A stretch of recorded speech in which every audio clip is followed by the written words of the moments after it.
People often ask me how these technologies can be used in business. I then ask them a question. Are you interested in increasing sales or decreasing costs?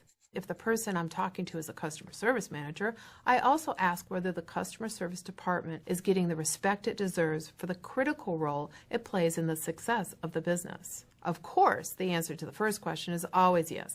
Everyone wants to make more money and spend less of it. But more often than not, the answer to the second question is no. These videos will help show the relationship between customer service, social media, and the overall benefits to the company. They'll help you prove that social media can affect the bottom line today and that customer service can contribute to the social media strategy that sets up your company for success in the future. Who knows, it might even be your ticket to the executive suite. Many of the customer service executives I've gotten to know have told me that they dream of the day that their CEO will actually listen to customer calls. They know if their CEOs heard all the complaints, they'd stop telling them to find ways to do more with less. Of course, they also know that their CEOs will never listen to calls, but as customers start tweeting and blogging and posting comments, they can do the very next best thing. They can monitor all the mentions of their company in social media and pull it all together into a presentation.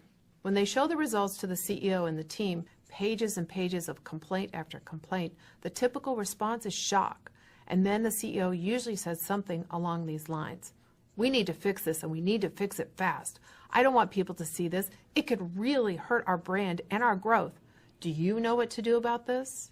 Customer service executives can then assure the CEO not only do they know how to make the bad publicity go away, they can also prove that it will pay off when it comes to the bottom line. For example, they can show that an investment in social media will make customer service less expensive and customers more loyal.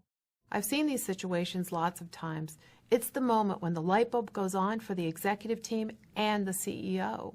It's when they get at a gut level what can happen when customers no longer pick up the phone to dial the contact center to complain, but they're using social media to air their grievances. It's when they realize that all of these complaints will last forever, meaning they can't be taken down. With millions of people tweeting and posting and blogging, the result can be stunning. For example, 70% of bloggers write about brands and products, and 51% of online users read them, which affects sales. What's more, the treatment of customers has become the topic of TV shows like Undercover Boss and Outsourced, and books like Your Call is Not That Important to Us.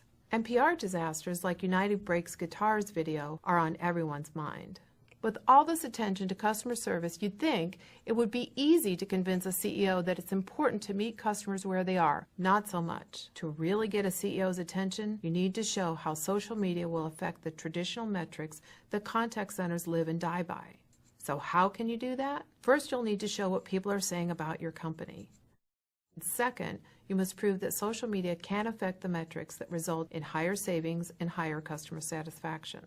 To tackle the first task, gather some examples. Depending on your industry, people will use a different social media mix.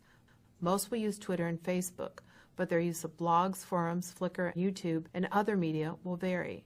There are many social media monitoring tools that you can buy, but if you want to get started, you can use some of the following tools for free. For instance, go to search.twitter.com to search for tweets. To search for blogs, you can go to technorati.com, and for forums, you can try boardtracker.com. You can also get Google Alerts at google.com/alerts, or use a search engine to find negative posts by putting in your name followed by fail. For the second task, you'll want to prove the ROI of social media programs that you're proposing. Once you've shown how social media can affect the bottom line, you can also make the case for how it sets your company up for success.